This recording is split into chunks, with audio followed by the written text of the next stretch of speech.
Pronto. Boa noite, oficial, agora a todos e todas. É um prazer ter vocês aqui.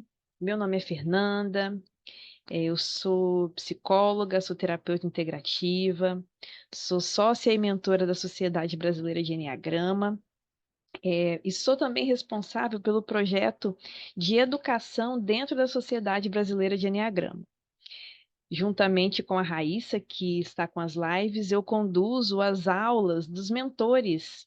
Hoje nós temos um grupo de 20 mentores que produzem conteúdos, seja nas lives, seja aqui, e sempre nas segundas-feiras.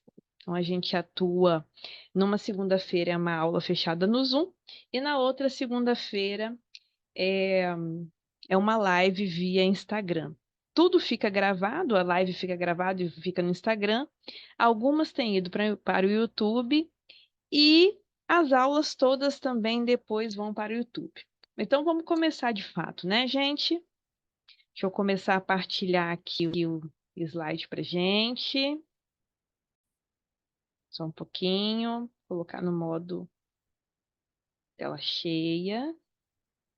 Pronto.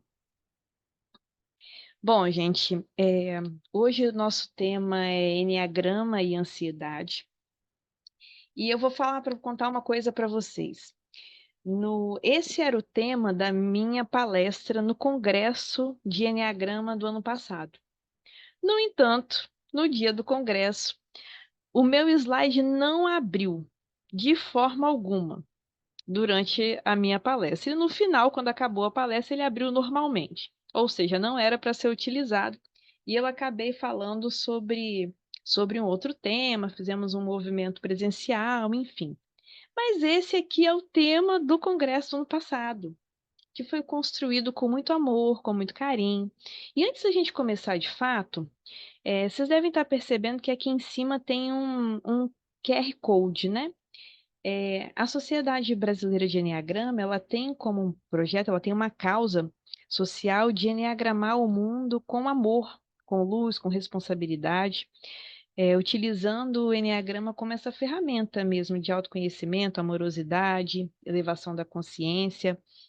E para isso, nos nossos congressos, nós temos as aulas, as lives, como eu já falei, e o nosso congresso, parte dele é toda transmitida gratuitamente no YouTube.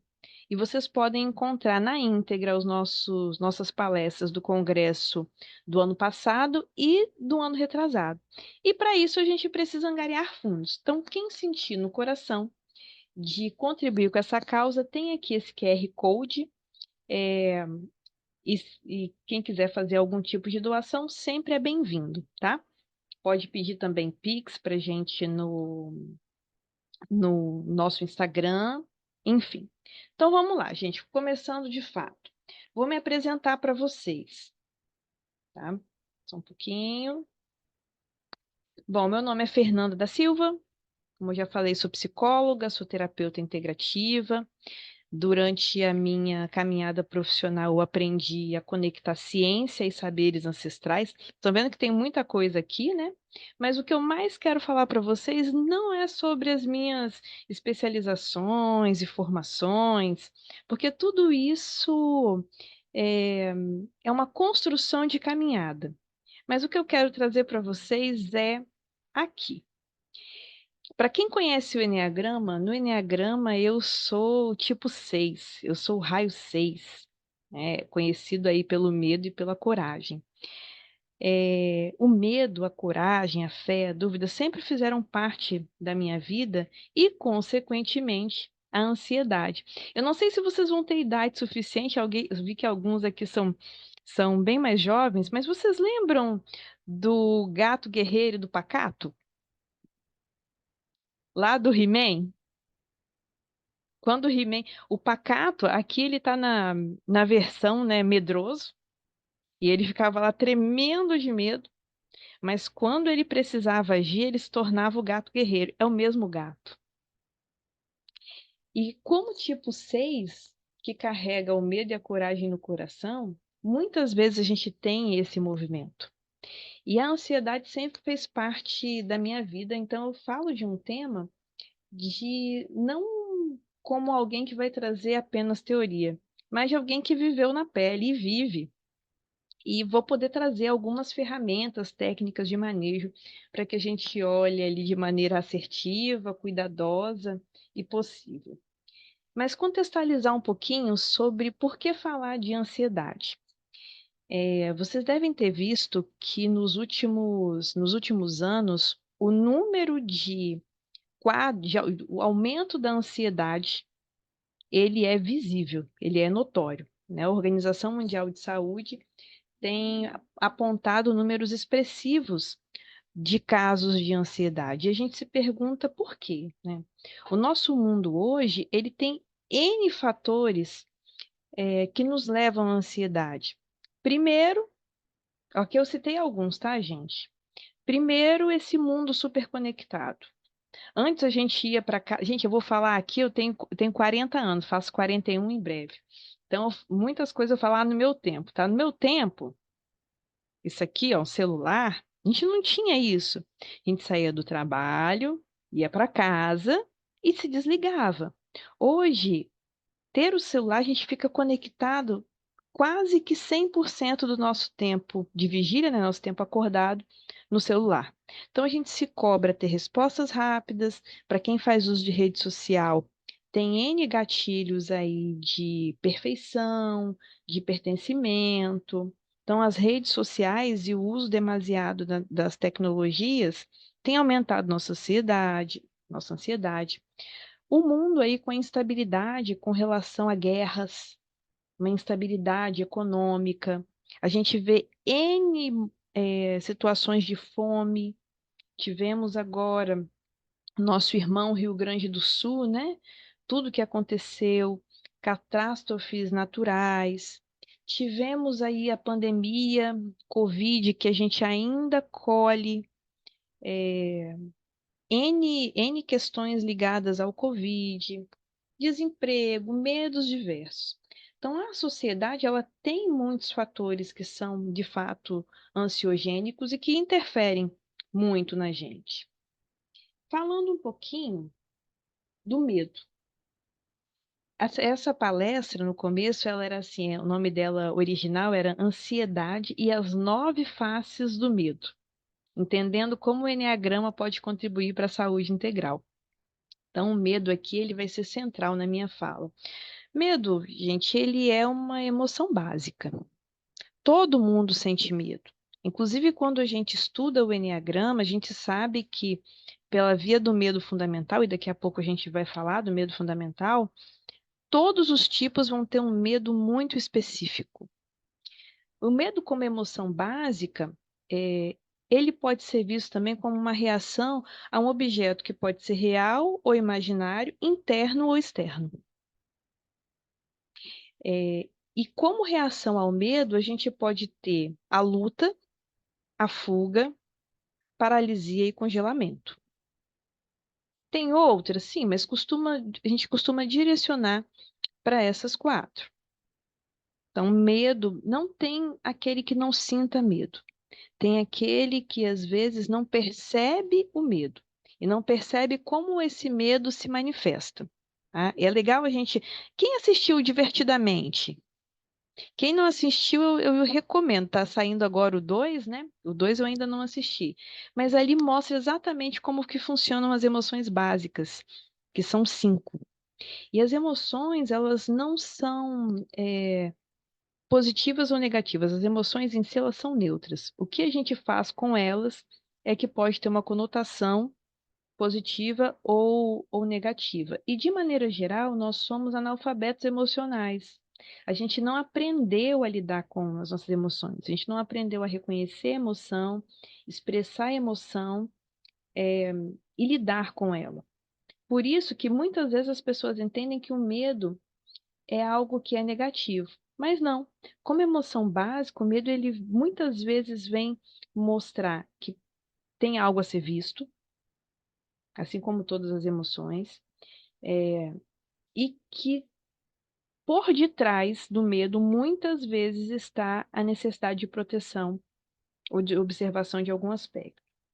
Então, tá. A pergunta que a gente deve fazer, muitas vezes, é qual é o lugar que esse medo tem ocupado na nossa vida? Esse medo, ele é marujo ou ele é capitão? Ou seja, como marujo, o marujo, ele vai ajudar na limpeza do convés, na manutenção, no apontamento de risco.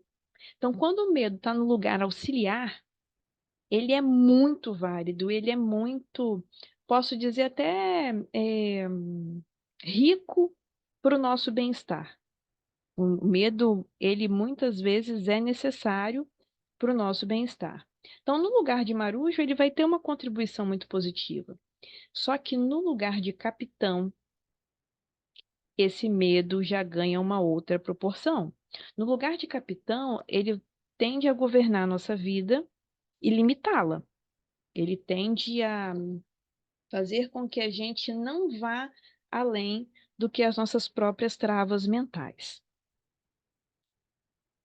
E essa frase ela é bem potente e importante, gente. Percepção e realidade para quem percebe. O que eu quero dizer com isso? Muitas vezes, quando alguém fala de medo, as pessoas ao redor dizem assim: ah, mas esse medo é uma bobeira. Esse medo não, ele não é válido.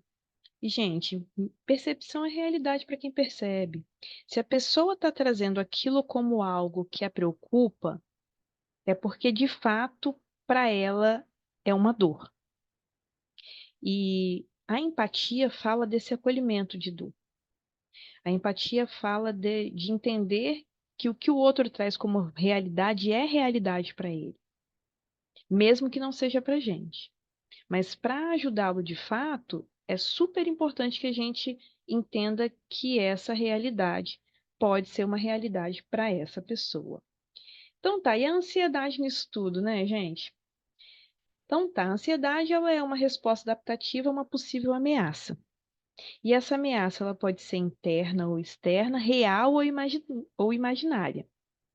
Ou seja, às vezes a pessoa vai ter algo muito interno que está gerando uma ansiedade e que, por fazer parte do mundo interno dela, nem sempre é visível para as outras pessoas.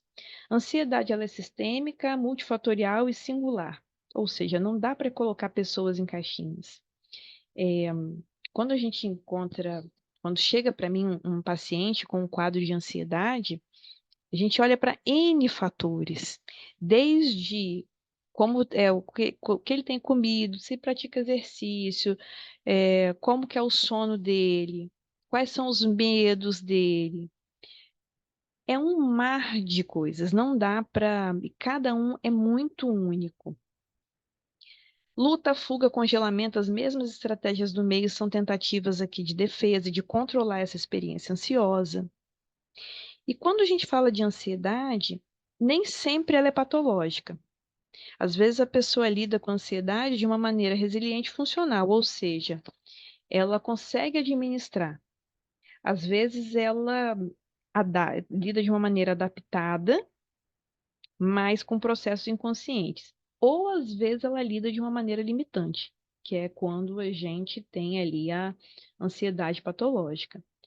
E a ansiedade, gente, ela tem ligação histórica, ligação direta com a nossa história evolutiva. Por exemplo, quando a gente pensa sei lá, nos tempos, no tempo das cavernas, talvez o medo dos homens, né, da humanidade naquele tempo, fosse sair e ser comido por um bicho. Sair da caverna e ser comido por um bicho. Mas hoje os nossos medos são muito diferentes, né? Que tipo de ameaça a gente experimenta hoje? N, aqui eu coloquei algumas, tá? Assalto, desemprego, violência doméstica, abuso de poder, pandemias, epidemia, desastre natural, ataque terrorista, falar em público, não ser reconhecido, não agradar, não pertencer, ser insignificante, falta de sentido, ser incompetente, ser julgado, insegurança, sofrer privação, N ameaças que a gente experimenta hoje. Então, aqui vocês viram que eu coloquei tanto ameaças externas quanto internas e que são reais igualmente. Mas agora a gente já começa lá entrando no eneagrama, né? Entrando como o eneagrama finalmente pode contribuir. A ansiedade, ela é multifatorial, só que aqui eu escolhi um ponto do eneagrama para que a gente trabalhe hoje. Não estou dizendo que esse é o único, tá? E é bem legal, bem importante a gente frisar isso. Eu escolhi trabalhar a ansiedade a partir do medo fundamental. É, eu trouxe aqui duas literaturas para vocês que são bem legais para quem quiser depois conhecer mais um pouquinho, tá? Um livro de psicologia, que é o Sentido do Medo, de Verena Cast, e um de eneagrama, que esse aqui é um dos mais antigos, ó, a sabedoria do eneagrama. Inclusive, esse conceito de medo fundamental que tem aí, que eu coloquei, eu retirei da sabedoria do eneagrama. Então, o que que é o medo fundamental? O medo fundamental de cada um dos tipos é aquele medo central, é aquele medo que acontece na primeira infância, né, então de 0 a 7 anos, em que a pessoa se afasta da natureza essencial, ou seja, se afasta do que a gente chama de virtude, se afasta da essência e começa a vibrar no vício emocional de uma maneira mais intensa. E isso aciona o mecanismo de defesa da personalidade. Então, o medo fundamental é aquele medo central que tem em cada um dos tipos, em cada um dos raios, e que aciona os nossos mecanismos de defesa, principalmente aquele mecanismo de defesa ligado ao nosso tipo, né, ao nosso eneatipo, ao nosso raio. E a nossa proposta aqui é entender, por exemplo, como que esse medo fundamental ele é um gatilho para a ansiedade. O medo fundamental, ele pode, uma vez que ele é acionado, ele é tão profundo, ele é tão visceral, e aqui gravem isso, gente, o medo fundamental, uma vez que ele é acionado, ele é visceral. E ele leva, é, ele pode levar, na verdade, a pessoa que está vivenciando a acionar, ativar diversos outros gatilhos. E aqui eu coloquei alguns, tá? E é uma linguagem bem própria de eneagrama. Não, uma vez que o medo fundamental é ativado, ele ativa imediatamente o que é o desejo fundamental, que é o desejo de suprir ou de eliminar o medo fundamental. Então, o medo fundamental aparece, daqui a pouco a gente vai ver isso nos tipos, e vem um desejo de suprir a carência que esse medo traz. Aciona o mecanismo de defesa, desequilibra, pode desequilibrar totalmente os centros de inteligência, vai ativar a nossa paixão, né, o nosso vício emocional, o nosso vício mental, pode acionar a estratégia do instinto dominante, acionar mecanismos da nossa criança ferida, queda no nosso nível de consciência e ali um reforço da nossa crença central. E vocês podem me perguntar, mas Fernando, o medo fundamental, ele tem essa capacidade? Tem. Mas ele aciona isso tudo junto? Não necessariamente. Pode ser tudo junto, mas pode ser, por exemplo, a estratégia do instinto dominante. E ainda assim, a ansiedade, né, que é a reação à ameaça, pode se colocar presente. Então tá. Como é que eu lido com medo, então? Né? Medo, a gente não precisa fugir do medo, mas a gente precisa entendê-lo. A gente não precisa entender como escapar dele, mas como lidar com ele. Que mensagem que esse medo está trazendo? É, como eu estou me sentindo ameaçado ou ameaçada? Como que eu posso trazer segurança sem que eu prive a minha vida? Bom, então vamos lá. Um dos caminhos possíveis aqui é o caminho da integração. Gente, vocês podem me interromper, tá? Que eu tô correndo aqui para a gente entrar de fato lá no, em cada um dos tipos. E no final eu quero passar uma tarefinha aqui para vocês que vai ser bem legal. Agora a gente olha para o Eneagrama como um caminho de integração, pensando que quando a gente lida com uma ameaça, ameaça pode ser tudo aquilo que está, como a gente viu, né? Interno, externo, real ou imaginário. Mas muitas vezes a ameaça vai estar na nossa sombra. O que que é a nossa sombra? É tudo aquilo que a gente desconhece, que é inconsciente para a gente. E o que pode estar na nossa sombra? Virtudes.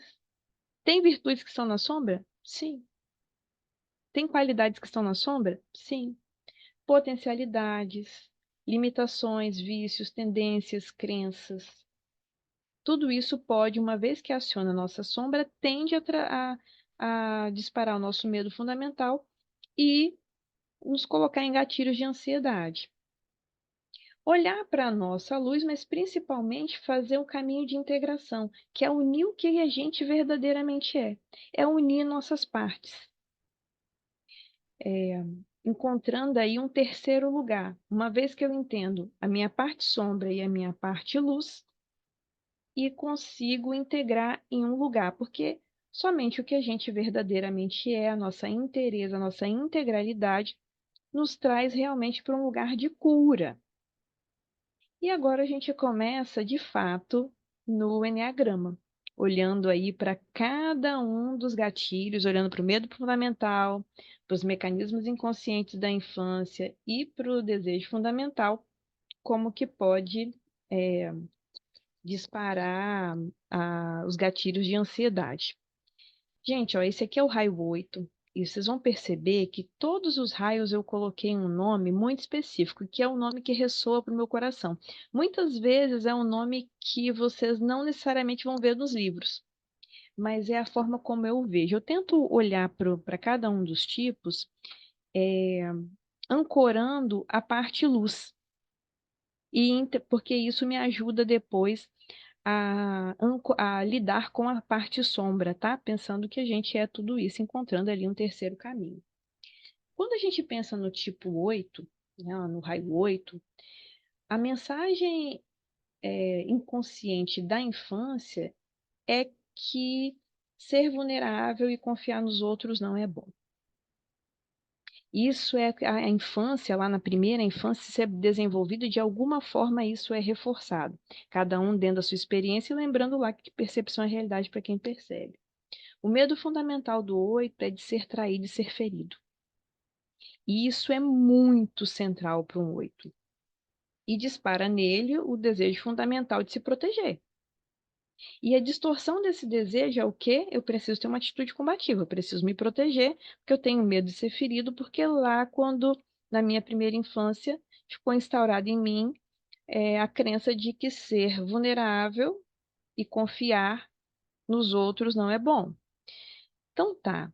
Como que a ansiedade pode ser disparada a partir desse medo fundamental? E eu trouxe, gente, eu vou tentar ser muito mais rapidinha nisso daqui. Eu trouxe um caso clínico. Eu não vou falar de todos, tá? Mas vou falar do 8 e vou falar de alguns outros, que de todos não vai dar. Para vocês entenderem como que isso funciona e até estratégias de manejo. Uma moça de 40 anos, uma 8 sexual, chegou na clínica tinha acabado de passar por um processo de separação. E a ansiedade dela, que ela estava limitante, ou seja, estava patológica. E ela chegou com muito medo de ser machucada. Embora não havia traição no relacionamento dela, mas ela já estava ferida, uma separação, mas muito medo. A gente sabe que quando o 8 ele distorce, ele tende a ir lá para a flecha 5, e ela estava muito mental. Ela estava muito é, pensando que seria machucada e aumentando aqui uma postura mesmo combativa. Então, ela estava muito mais irritadiça, não estava dormindo bem, se alimentando muito mal, taquicardia muito, o corpo dela muito enrijecido, porque é um processo de ansiedade intenso e um medo fundamental lá em cima. Como que eu lidei com esse caso específico? Aceitar a vulnerabilidade. Aceitar que o processo de separação é um processo doloroso. É um processo que vai falar de ruptura, é um processo que a gente vai visitar, sim, dores profundas e que vai nos levar à vulnerabilidade. Então, a gente trabalhou no manejo clínico com a coragem de ser vulnerável, com a coragem de abrir o coração. E ela conseguia fazer isso no nosso espaço terapêutico, nosso set clínico e ela ampliou para mais duas pessoas, né? Uma da família e uma de convivência próxima, até que ela conseguiu olhar e ela não conseguiu expandir, né? A gente sabe que o Pro8 é mais desafiador, o ser vulnerável para todos, mas ela conseguiu montar uma rede de apoio, de segurança, que deu suporte a ela para que ela vivenciasse e a sensação de ameaça provocada, né, pela ansiedade e o medo fundamental foi se desfazendo. E ela conseguiu se reintegrar, conseguiu passar pelo luto da separação, a ansiedade não dela ficou no nível resiliente e adaptado. Ela conseguiu olhar para, conseguiu ter as defesas sem que fossem limitantes, né? Então, esse é um caso de como o medo fundamental ali agindo no tipo 8. Gente, ó, vocês podem perguntar, tá? Peraí que tem uma perguntinha aqui no chat. Deixa eu ver. Ah, tá. A Pri falou aqui no começo.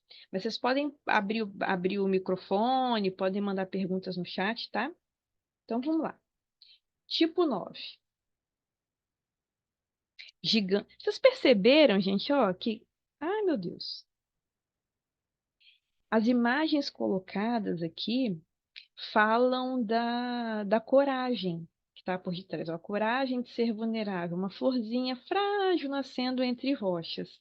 Então, todas as imagens elas têm aí um simbolismo. Aqui o gigante pacífico, né? A grandeza e a força junto com a paz. Bom, tipo 9, né? Mensagem da infância. Se impor na vida não é bom. Assumir o seu lugar na vida, o seu poder, a sua importância não é bom. Qual o medo fundamental, gente? Ser insignificante e perder o vínculo. Desejo fundamental de estar em paz. E a distorção desse desejo é uma passividade, uma teimosia e uma autonegligência que a gente conhece que é a característica da preguiça, né, do desengajamento do 9. Bom, o que que a gente faz enquanto manejo, possibilidade de manejo, para lidar com o 9, né, com a ansiedade do 9, uma vez que o medo de ser insignificante é tão grande que ele tem medo de se posicionar, de colocar-se no mundo e realmente constatar que é insignificante. E isso é muito central, isso é muito visceral, que pode levá-lo ali, e muitas vezes leva à passividade, teimosia e autonegligência. Quanto ao manejo clínico, o que que a gente pode fazer? Proporcionar recursos para que ele assuma a importância. Eu sei que isso parece clichê, mas isso é muito central na vida de um novo. Muitas vezes é por aquele caminho de entender as dores, entender o que não deu certo. Passando muito rapidinho no caso clínico aqui também, uma moça nova sexual que chegou na clínica com insatisfação constante e a ansiedade dela era adaptada, mas com processos inconscientes. Bom, insatisfação constante foi porque ela tinha uma vida aí de 39 anos em que se colocou em segundo plano. E chegou uma hora que é, ela simplesmente não conseguia mais. Então, o medo de ser insignificante, de assim, putz, cheguei aos 39 anos e não entendo que construía algo relevante ou que sou verdadeiramente relevante na vida de alguém. E o que a gente trabalhou foi justamente perceber as construções dela, né? Uma pessoa que sim tinha muitas construções, é, se conectar ao que ela verdadeiramente queria e encontrar caminhos de realização. E foi por meio desses caminhos de realização que ela foi é, percebendo a importância. Às vezes, eu trabalho de dentro para fora, ou seja, trabalho recurso interno para colocar no mundo. Mas às vezes a estratégia é outra, é de fora para dentro. Por isso que eu falei que nesse caso específico a gente trabalhou realizações externas para que ela se conectasse com a autoimportância. E a ansiedade aqui foi totalmente disparada. Ela, enquanto sintoma, ela não tinha muitos sintomas físicos, mas era uma prostração diante da vida, uma apatia bem interessante diante da vida, que não conseguia seguir, né? Ela simplesmente paralisava, tá? Então, esse foi o recurso, a coragem de ser importante. Deixa eu ver que hora. Vai dar tempo. Tipo 1. Gente, aqui são asas de anjos, tá? A perfeição. É, falei das imagens, né? A perfeita imperfeição. É assim que eu chamo o tipo 1. Quando a gente olha para o tipo 1 e a gente olha lá para mensagens inconscientes da infância, mensagem é: errar não é bom. E essa mensagem é totalmente ligada ao medo fundamental de errar, de ser impuro, de ser falho. É, é interessante, eu atendo, já passaram por mim muitas pessoas tipo 1. E como que isso é central, como que isso é uma dor, como que isso é um travamento e tende a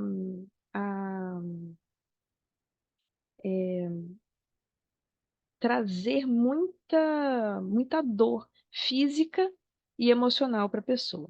Bom, mas esse medo de errar, esse medo de ser mal, dispara lá o desejo fundamental, que é de ser íntegro, ser perfeito, ser bom, e na distorção desse desejo a gente vai ter aí o perfeccionismo e uma punição e crítica, lembrando que também é autopunição e autocrítica, na verdade também não, principalmente, é muito voltado para si, para dentro.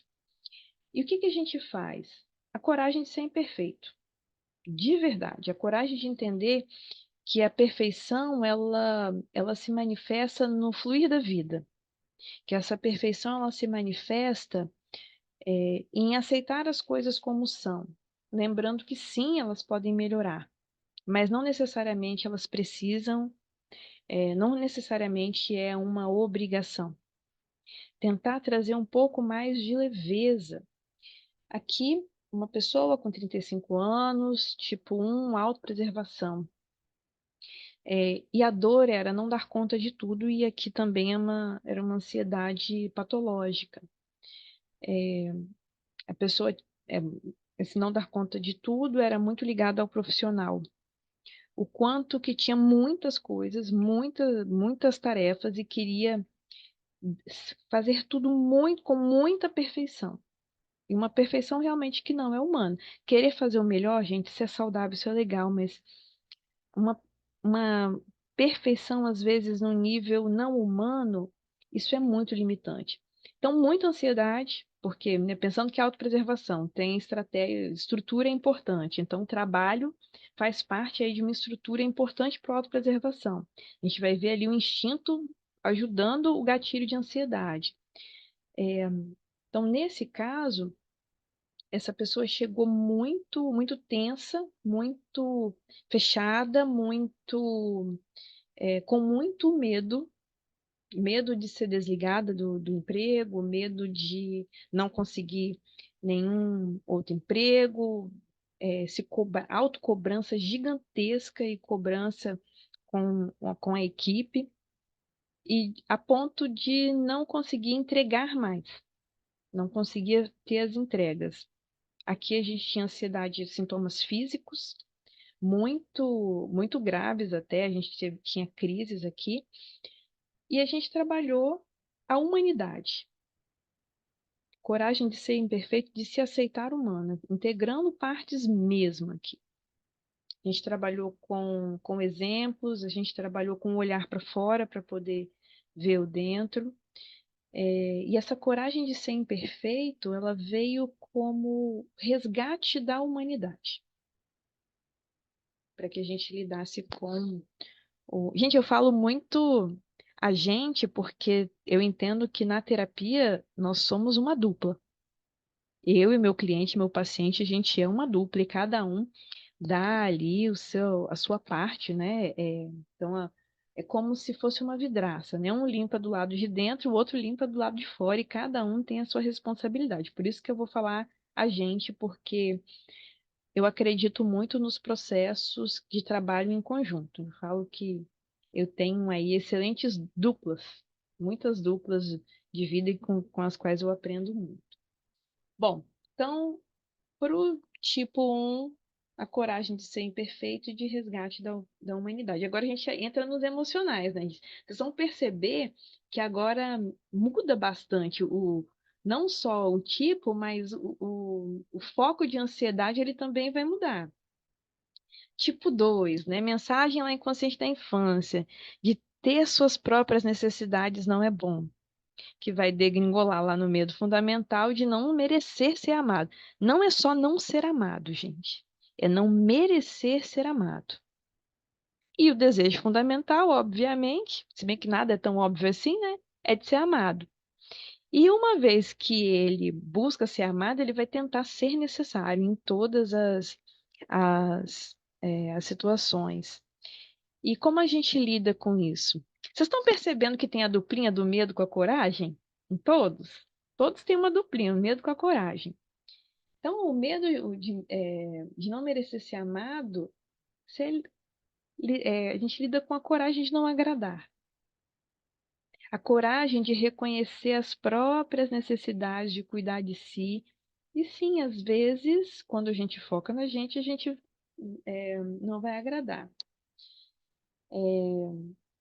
Gente, ó, pelo horário, eu não vou passar todos os casos clínicos, não, tá? Vou passar, mas vou escolher uma, vou falar do 4, depois vou falar do 6, e se vocês quiserem mais algum, eu falo que eu quero fazer uma atividade com vocês ainda, tá? Tem algum tipo 2 aqui que quer que fale do 2? Não, eu vou passar o caso clínico. Peraí, Eu quero, chat. eu quero, eu quero. Eu sou dois. Tá bom, Marcelo, eu vou passar para você. Tá, Vamos obrigada. lá. Bom, esse caso clínico é um homem de 40 anos, 2 social. Então, são duas energias bem para fora, né? Duas energias que tem o foco ali no externo grande. E, ó, ele também chegou na clínica com a demanda de não dar conta de tudo. E a ansiedade dele era adaptada com processos inconscientes. Olha que interessante, aqui no 1, a gente teve também uma pessoa que chegou com não dar conta de tudo, mas aqui a gente estava focado em trabalho. Aqui o não dar conta de tudo não está falando de trabalho. Aqui a gente está falando de interações. Essa pessoa não estava dando de conta das demandas dos amigos e da família. Era energia que é voltada realmente para fora. Porque e como que isso gatilhou lá o medo fundamental e a ansiedade? É, Ele achava que se ele não desse conta de tudo e não ajudasse a todos, ele não seria não iria merecer o amor daqueles que convivem com ele. E essa era uma dor muito central, muito forte. E para essa pessoa que começou a prejudicar justamente as interações sociais. Porque, mesmo sendo social, ele começou a fugir dos contatos sociais e a sofrer com isso. Porque às vezes um pedido de um amigo virava para ele uma grande cobrança. Não era cobrança, tá? Era na percepção dele. E a gente foi construindo a coragem dele olhar para ele. Primeiro não foi a coragem de não agradar, foi de olhar para ele, reconhecer o quanto estava doendo, o quanto ele realmente não estava dando conta, o quanto que precisava dizer o não e então não agradar, eventualmente para que ele fosse saudável, inteiro com ele. Trabalhamos essa inteireza dele, para que assim ele conseguisse ser inteiro na relação. E que o sim dele fosse sim, e que o não dele fosse não. E assim ele conseguiu ser muito mais saudável. Aqui o casamento também estava bem prejudicado, bem precisava de bastante atenção, relação com filhos estava bem prejudicado. Então, aqui a gente trabalhou a, a coragem, né, de ser ele, de não agradar. Gente, todos esses casos, tá, foram cedidos, tá bom? Tem alguns eu troquei o gênero, outros eu troquei a idade, mas todo mundo sabe que que está aqui. Então, foram todos cedidos aqui para o congresso do ano passado e agora para nossa aula.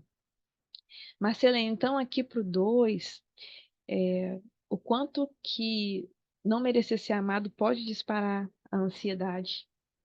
E todas aquelas estratégias que a gente olhou, né? Processo de criança ferida, desequilíbrio no centro de inteligência, o instinto dominante aqui faz muita, muita diferença. E nesse caso específico, a gente trabalhou o autocuidado como central e em seguida a coragem de não agradar, para lidar, entender que é possível ser amado sendo você, reconhecendo as suas necessidades, dando o seu sim e dando o seu não. Tá? Então, passamos para o 3 agora, gente. Agora eu só vou parar para falar caso clínico lá nos mentais, tá? Falar mais um. Então, vamos lá. O 3 é o glorioso e tem o sol, né? O sol central, o sol que brilha, que é assim que eu vejo o 3. Mensagem lá inconsciente da infância, né? Que a própria identidade, assumir a própria identidade não é bom. Lidando e degringolando ali no medo fundamental de fracassar, de ser desprezível, né? De não ter valor. O desejo fundamental, então, é de ter valor, de ser admirado. E essa busca por sucesso, né? Como uma distorção desse desejo. Gente, o 3 é interessante que todos os 3 que já chegaram na minha clínica, todos, sem exceção, chegaram com processos de ansiedade. Aqui é um caso que eu sinalizei adaptado, mas alguns bem limitantes. E muitos deles ligados ao trabalho. Muitos deles ligados, é unânime, assim, pelo menos na minha clínica. Um esgotamento físico, emocional e mental ligado ao excesso de trabalho. E um medo gigantesco de fracassar, de não ser reconhecido. Nesse caso, aqui o grande resgate do 3, né, o religar ao próprio coração, religar às próprias vontades, para além daquilo que tende a ter sucesso ou não. É clichê, mas é real.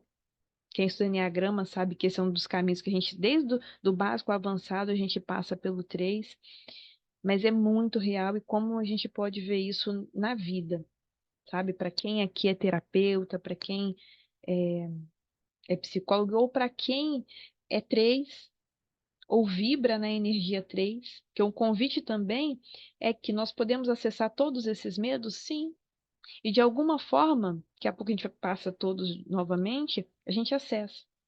Então, ó, aqui a gente reconecta o coração, assumindo quem a gente é. Lembrando que 9, 3 e o 6, todo o enneagrama ele é arquetípico, mas o 9, 3 e o 6 são os tipos que a gente costuma ter mais energia. É muito comum em algum momento a gente se questionar de quem a gente verdadeiramente é, qual é a nossa verdade. Isso é muito central na vida das pessoas, principalmente para quem é 3. E é se reconectar à nossa verdade, ao nosso coração. Isso ajuda muito a lidar com os processos de ansiedade, embora no começo pode ser muito desafiador, que às vezes a gente olha para a nossa própria verdade e pensa assim, putz, tanto tempo na minha vida que eu estava desconectado de mim mesmo. E no começo a ansiedade tende a aumentar quando a gente faz esse processo. Só que uma vez que olha para a dor, a gente acolhe essa dor e aí começa a lidar com ela. O tempo de desconexão, toda a implicação dessa desconexão, depois o acolhimento, a aceitação e um novo passo, um passo rumo aí à mudança, tá? 4, gente, olha que flor de lótus maravilhosa.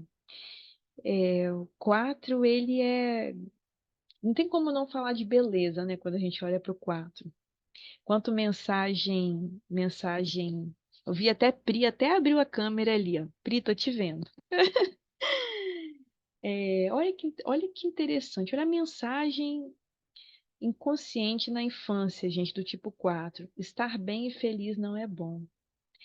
Não sei se vocês vão lembrar, mas um dos focos do tipo 4 em baixa consciência é a falta, né? O foco na falta. Então, a mensagem que traz na primeira infância é que estar bem e feliz não é bom. E isso dispara o medo de não ter, o medo fundamental de não ter identidade e de ser abandonado. E para não ser abandonado, o desejo fundamental de ser único. E que distorce na autocomplacência.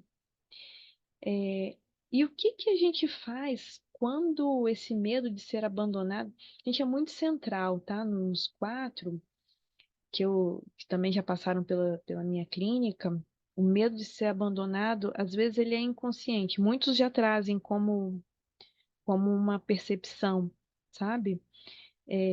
Mas isso é muita dor. E tem toda uma defesa, a introjeção, que é o mecanismo de defesa do 4, atua bastante aqui nesse medo do abandono.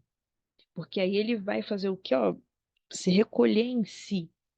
E isso dispara um processo de ansiedade gigante, principalmente ao lidar com o mundo externo.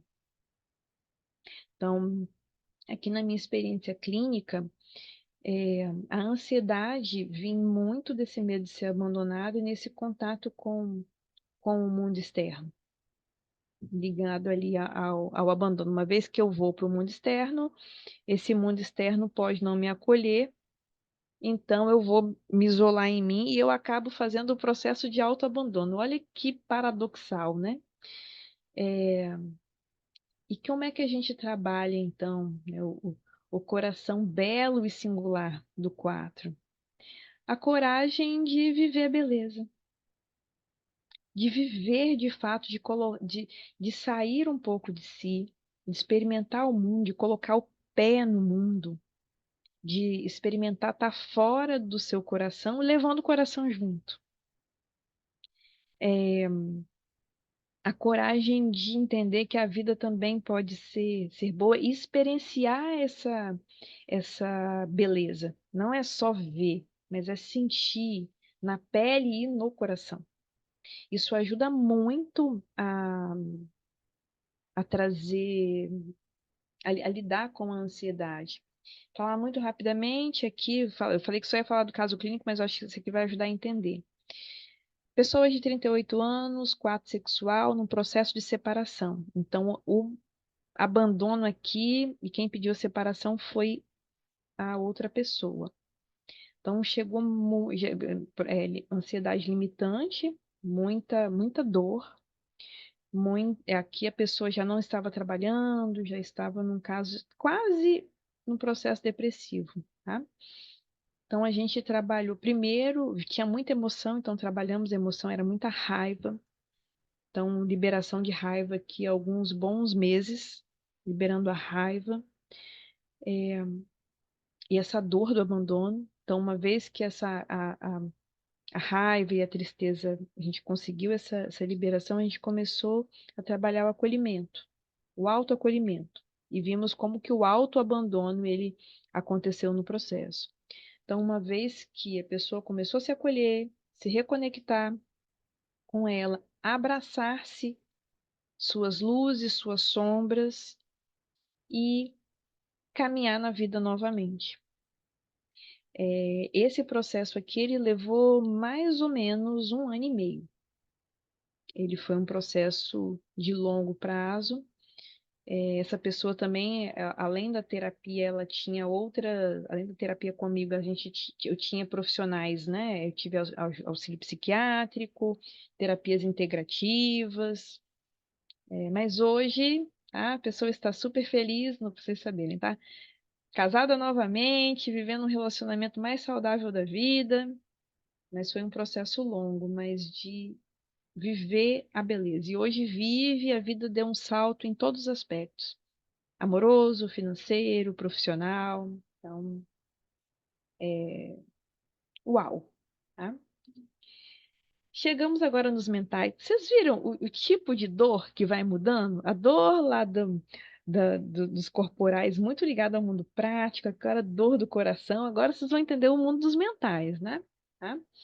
É, o tipo 5, né, iluminado, a crença, aliás, a mensagem da infância, né? Estar à vontade no mundo não é bom.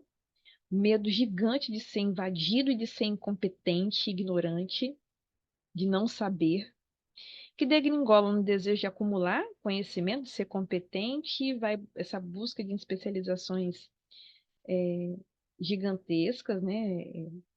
De saber do conhecimento grande, né? Para transitar no mundo. E aqui a gente lida com a coragem de transbordar, gente, de experimentar a abundância da vida. Entender que não vai faltar. Entender na pele, de fato, que não vai faltar. Que pode sim partilhar conhecimento, mas que pode experimentar o que tem. Eu atendo alguns tipos 5 e na maioria deles, né, processos de ansiedade mais severos em dois, esse caso está escrito aqui, foi um deles, mas enquanto o manejo é experimentar a emoção, experimentar a vida e sair para o mundo. Isso ajuda muito a aterrar a aceleração mental que o 5 também tem. Então, fala, é só o 6, o 7. Não, o 5 também tem. Só que o foco do 5 vai ser na busca de conhecimento, do saber, saber e viver pouco. Então, aqui a gente trabalha a vida no corpo, experimentar a vida como um manejo da ansiedade. Ai, correr aqui. É, raio 6, meu raio de vida, de alma, missão. Não sou eu aí, não, mas poderia ser. Tive um caso de ansiedade parecido. Mensagem da infância: confiar em si não é bom. Só que aí a gente não confia nem na gente, nem em ninguém mais, nem em Deus. Aí não confia em nada, né? Então, confiar em si não é bom. Medo fundamental de não contar com apoio, proteção e orientação. Muito forte. Desejo gigante de ter segurança. Para ter segurança, vai se apegando a estruturas, pessoas, enfim. Como é que a gente lida com isso? Com a coragem de se render, entendendo que a vida ela é inconstante, ela é mutável, ela é instável e faz parte da caminhada da vida. Tipo 6 costuma ser um dos tipos que chega na minha clínica com mais ansiedade. E é muito característico, né? Quando o Naranjo estuda, fala pra gente das psicopatologias, o 6 está ligado muito à paranoia e à própria ansiedade, embora a ansiedade vocês viram que todos os tipos têm, mas é muito comum, muito mais comum no 6 pela aceleração mental. Então, o que que a gente faz? Primeiro traz para o corpo, conecta com o coração, para que chegue na coragem de se render. E se render aqui é aceitar a vida como ela é, aceitar os processos, aceitar a caminhada. E agora a gente chega aqui no 7, né? A sagrada presença, a santa alegria. E olha que interessante, a mensagem consciente é: aprofundar vínculos e depender dos outros não é bom. E o medo fundamental é o medo de sentir dor e de sofrer. Principalmente sofrer privação, que leva ao desejo de ser feliz e um escapismo frenético, né? Que a gente vai ver lá na gula mais ativa. Esse caso eu quero falar para vocês, que é o seguinte: essa pessoa chegou com um transtorno de ansiedade generalizado, extremamente limitante, com muitas crises ao longo do dia. E a função da crise, nesse caso, era a reconexão do coração. Era na crise o único momento que essa pessoa olhava para si. Somente na crise conseguia olhar para si. Então, o que que a gente fez? Trabalhou muito os medos, as dores, olhamos muito para o aqui e agora, mas principalmente trabalho de dores e a coragem de viver o presente, com tudo que o presente tem. Bom, agora, pessoal, vou trazer uma última fala aqui para gente que Depois eu me comprometo a gente dar uma aula só disso aqui, Eneagrama da renúncia.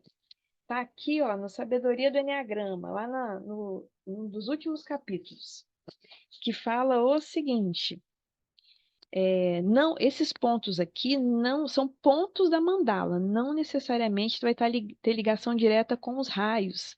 É proposto lá por Dom Riso e o Russ Hudson, que é uma forma que a gente tem de lidar com alguns problemas. Então, primeiro a gente começa aqui no ponto 9, que é com o ponto, não é tipo 9, tá?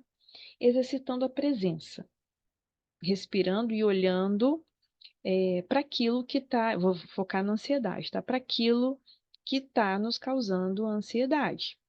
Lógico que para ter esse primeiro movimento, a pessoa precisa estar num caminho de autoconhecimento, né? Porque nem sempre ela consegue identificar sozinha. Mas entrar em presença e identificar. Olhar para tudo que precisa ser visto.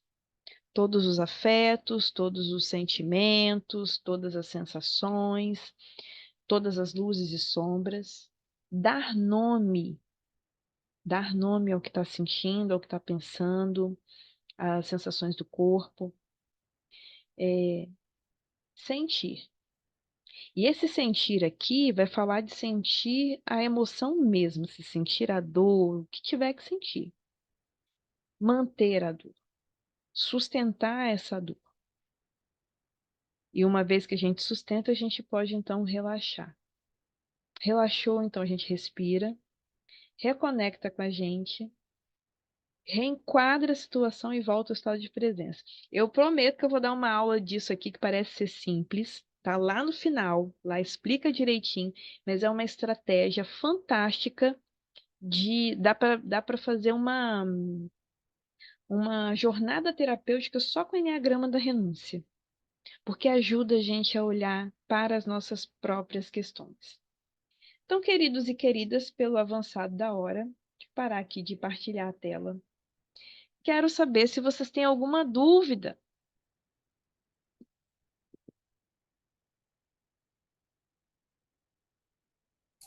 Fer, dúvida não. Mas eu quero dar o meu compartilhado em relação à ansiedade e ao processo de abandono. Porque por muito tempo, e se eu não tô no orar e vigiar, porque pelo amor de Deus, né? Orar e vigiar o tempo todo, eu caio nesse mecanismo que é de abandonar antes de ser abandonado. Uhum. Então, no menor, assim, é muito sutil e isso entra no inconsciente como um possível abandono. O que eu faço? E aí isso me fez muito sentido agora, porque o gatilho é a ansiedade, eu vou lá e abandono. Uhum. E aí isso em todas as áreas da vida, não importa o que seja. Se entrou uma percepção de que talvez, quem sabe, 0,0001% de possibilidade de eu ser abandonada de alguma forma, eu vou lá e abandono. Só que é tão louco que a dor é a mesma. Tanto abandonar quanto ser abandonado ou abandonar, a dor é a mesma. Então é muito louco esse processo que acontece na sombra mesmo, né? Acontece nesse inconsciente. E como é importante estar atento, porque são nas coisas simples, sabe? No cotidiano, que é o que mais pega. Às vezes é Uhum. uma palavra que a pessoa fala e aquilo bate no coração e aí já vem o mecanismo que é automático, eu vou abandonar. E aí, se eu não estou em estado de presença, eu caio na sombra. Só compartilhando isso. Beijo, te Pri. amo, tô com saudade. Ai, saudade, minha querida. Pri, é bem isso. E olha que legal. A Aloísa escreveu aqui no chat pra gente, ó. Existe uma ansiedade por se sentir completo e feliz no futuro? Existe.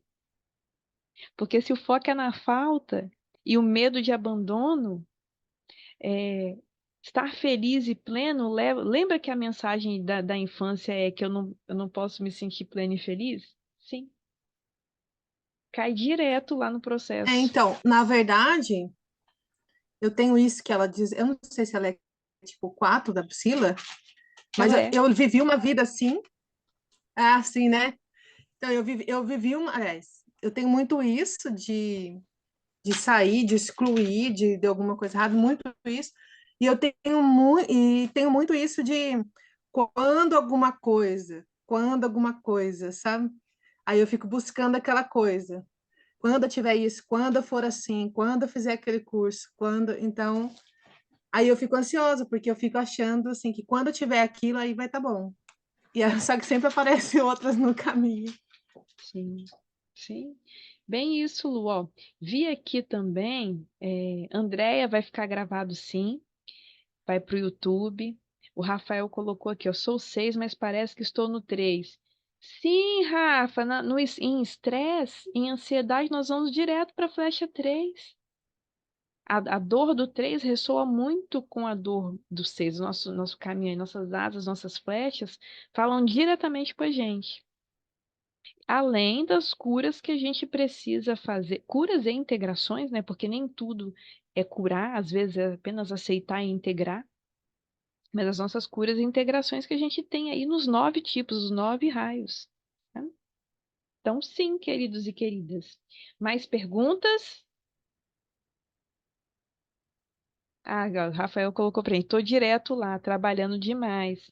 E aí fica uma pergunta para você, Rafael. Assim, quando a gente está trabalhando demais, significa que a gente não está olhando para outras coisas. A ansiedade de faltar ou de não olhar para algo faz a gente focar lá no trabalho, né? Olhando, pensando num 3 aí com uma consciência mais baixa. Então, ó, quando a gente está trabalhando muito, a gente está meio que fugindo, hein, Rafa? Me coloco nesse lugar também, que é um convite que eu me faço eventualmente para pensar. Mais alguém, gente? O Fernando, sou eu.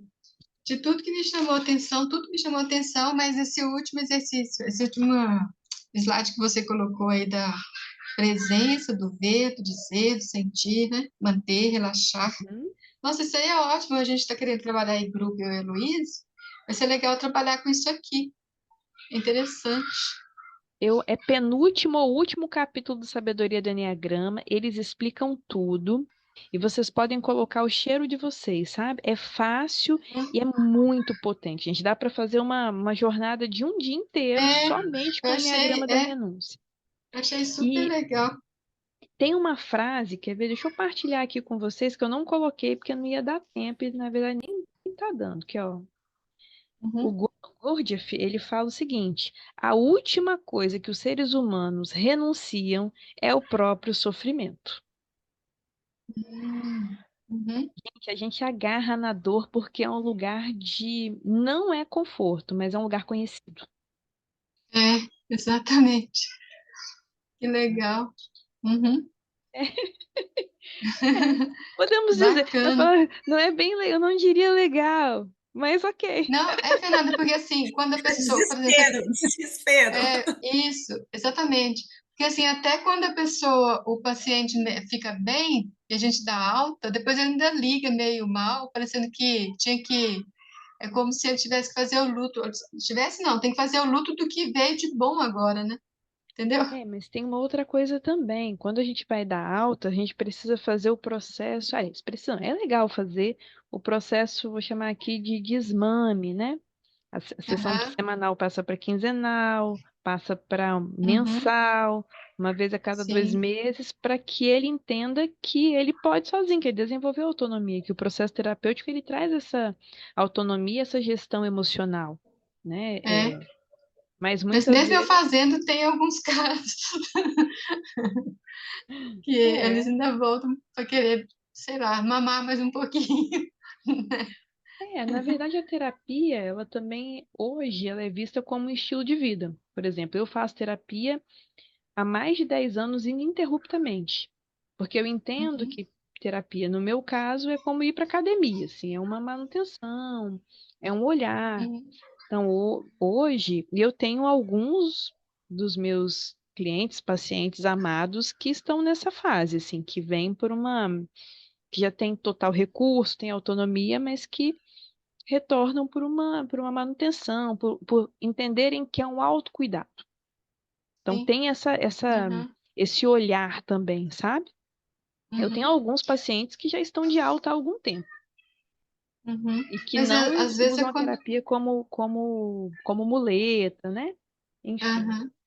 Mas às vezes acontece também de acontecer alguma coisa específica na vida da pessoa e que ela precisa de novo de passar, não é fazer uma terapia, mas de um suporte, né?